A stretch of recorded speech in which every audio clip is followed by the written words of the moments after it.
Di mo alam kung saan ka mag-uumpisa manilhig. Hinidinhiya na ang kalat. Kalat dito, kalat doon. Di mo alam kung saan ka tutungo.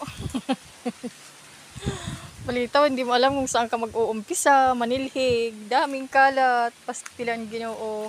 Siya ini pag-aadik ka itong probinsya. Siya la ini iton. Ano, problema. Adog, anak ampalaya, lumaban. Ginhasuha siyang bagyo, adio. Laban, mga tanom. Bagyo lang yan, tanim kayo, inaalagaan kayo.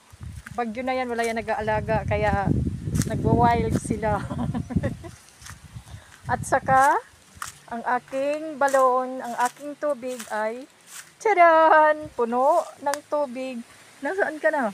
Puno ng tubig, medyo malabo nga lang. Pero pag lumutang yan, ano ba? Pag umano na bahiya, ngadtot ilarom, malinaw iton. Siya na iton. Oo, basta pag lumugdang hiya, yan, dire lumutang. Ayan o. So yun lang mga kamamis. Marumi didi, takpaligid. Ambot kung kakayanin pa ni taktuhod.